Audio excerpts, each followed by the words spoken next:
So yeah, that was number one choice. Okay, Chandler.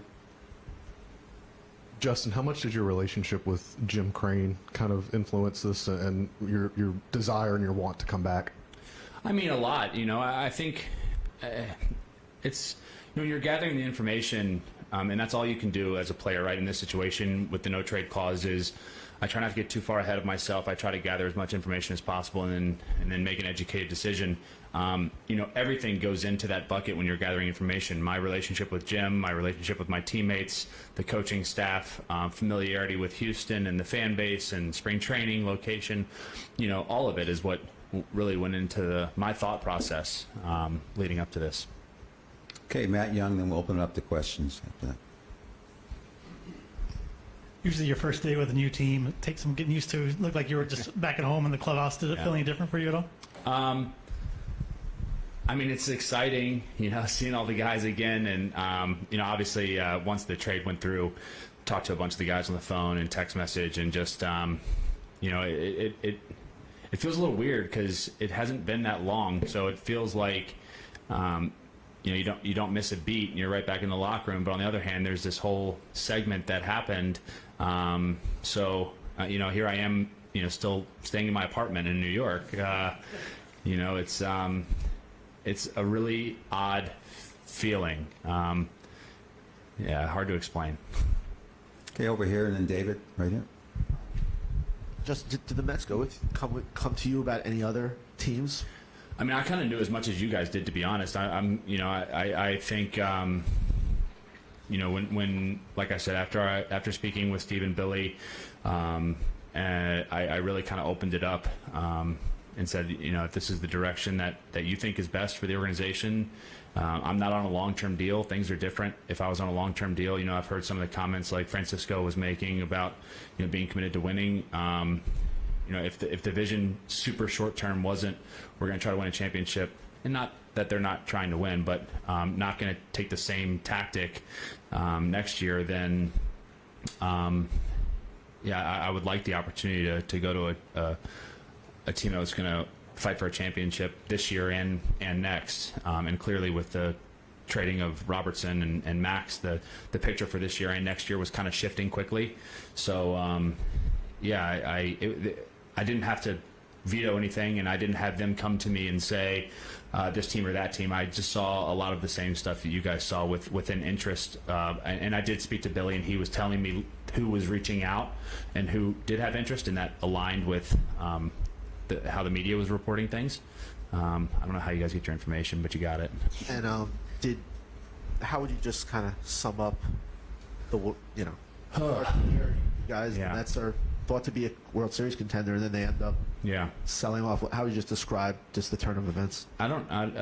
Good question. I haven't really come to terms with it. It's I don't think anybody saw this coming. You commit to a team and you commit to trying to win a championship there, and that's your vision, right? You're all in, and then a few months later, you're back with the team you were with the last season, and I feel like I was just really starting to get settled in the city, in my apartment, and my family was really getting used to things here. You start building a life off the field. You try to build a life in the city that you're in, and you start getting comfortable, and you make friends, and so that part is really difficult. It's a lot on the family. I think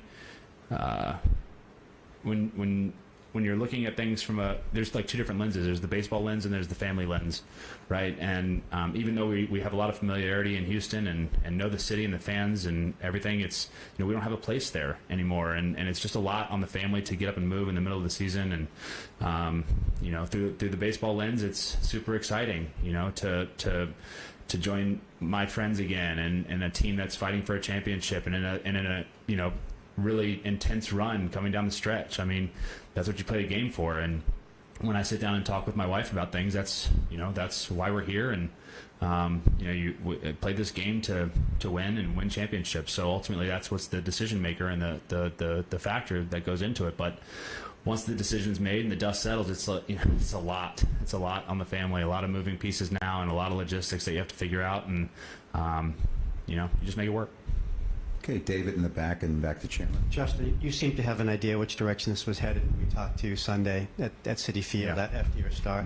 Can you just give a kind of a quick timeline from when we talked to you after your start that day to where you are now? I mean, I assume you talked to Billy and Steve after we had spoken to you that afternoon.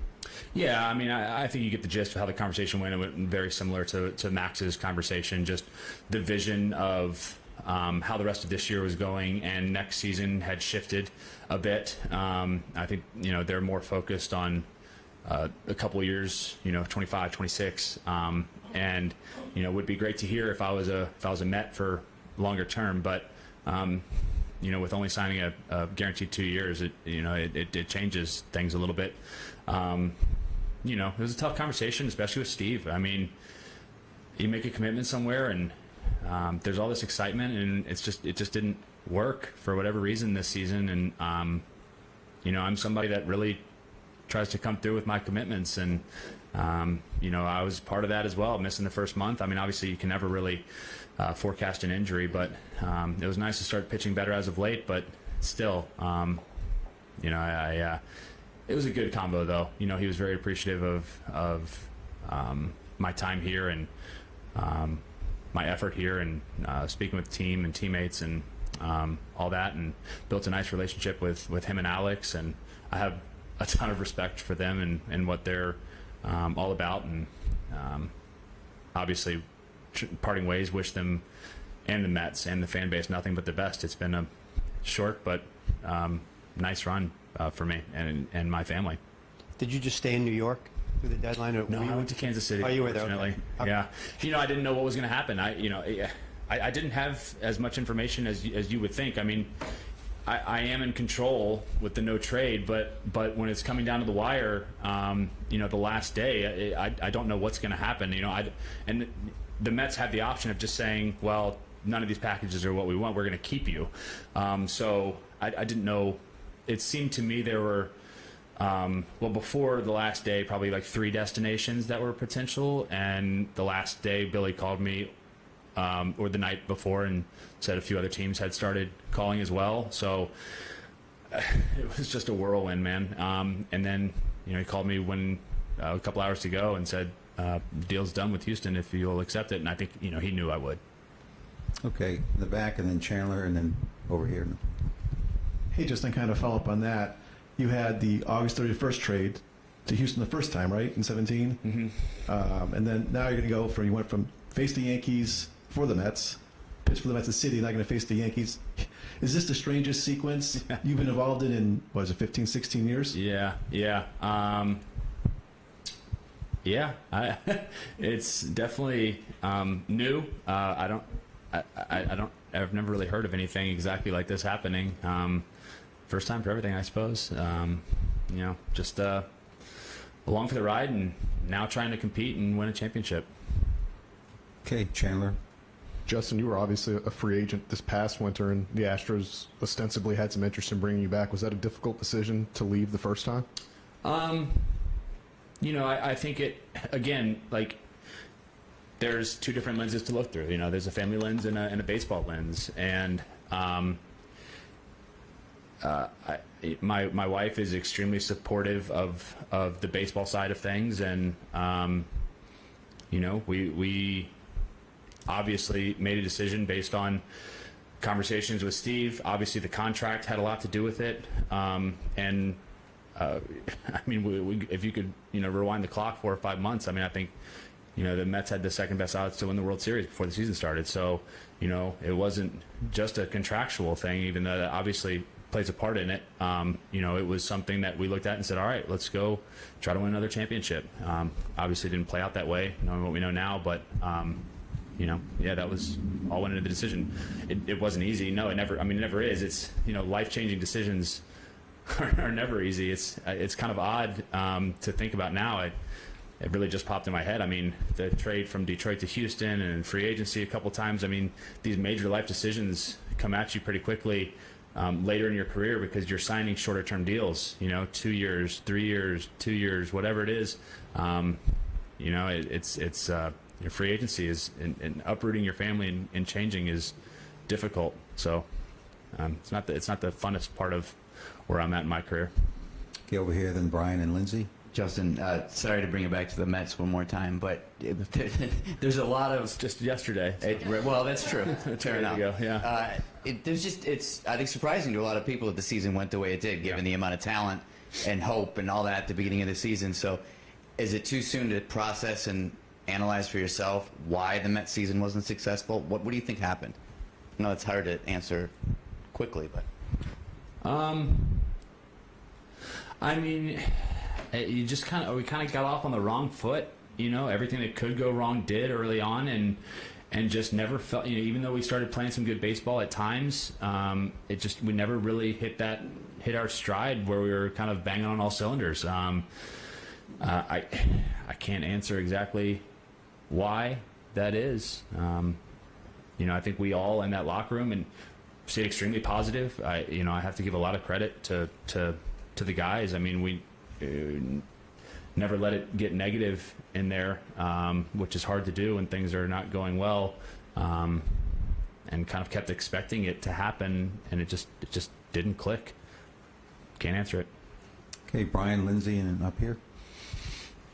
What do you think of the way the Astros played the first 4 months, keeping up with them? And also, do you know when you're going to pitch? Dusty didn't say anything.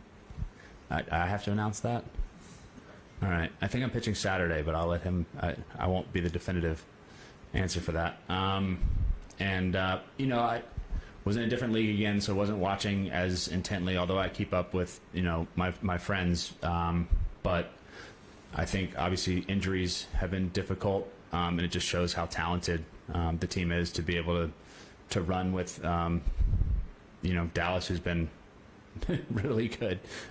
So, being able to stay in it to this point and be able to play meaningful baseball in the last couple of months is what it's all about. So I think you can look at it two ways. I mean, it's nice to run away with the division sometimes, but it's also sometimes nice to have a little fire heading into the playoffs and have to fight for it. And I think it's pretty clear this year we're gonna have to fight for it. Okay, a couple more, Lindsay, and then over here. Justin, is that a new hat and shirt or old hat and shirt? Brand new, brand spanking new. Do you still have your Astros paraphernalia? I have a lot of stuff, but I put it in a bag and sent it to my house after the season, and I think I've got at this point 17 of those bags that I'll need to go through eventually when I'm done playing. Hopefully, with a few more bags to add on. Over here. Hey, Justin. Billy and Steve have used the word highly competitive to describe what the Mets are going to do next year. Did they reiterate that to you, kind of that same sentiment, or was yours a different idea? I mean, I think you look at it from their perspective, and I don't know exactly what their plan is, right? Clearly, their plan in the short term was to bolster their minor league organization with prospects. The direction I was told for next year was it wasn't going to be the exact same MO as this season, which is fill every gap that you need with a free agent. That didn't quite work out, so why double down on that strategy? But I think if I was looking at it through their lens, you look at the players that they have earmarked for next season, Edwin Diaz coming back, and the same core that you had going into this year, I don't see why they wouldn't think that they would be competitive. Okay, last one right here.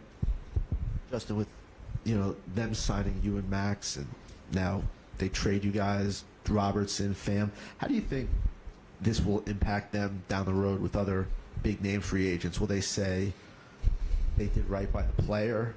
How do you think this will impact them as they, whether it's next year or offseason or the offseason after, in terms? What do you mean did right by the player? In terms of, moved him to a winner. Do you see this helping them with free agents down the road? Do you see it hurting them? I mean, I don't see how it could hurt them. It was just an unfortunate season where things didn't go according to plan. I have nothing but the utmost respect for their organization and how they treat their players. A+ from top to bottom. And anybody that would ask me about that organization, if they had a decision to make, I would recommend their organization. They just because it didn't work out on the field this year doesn't mean that it won't work out in the future. Okay, guys, we're going to wrap up. Thank you, Justin. All right. Thanks. Thanks, everybody.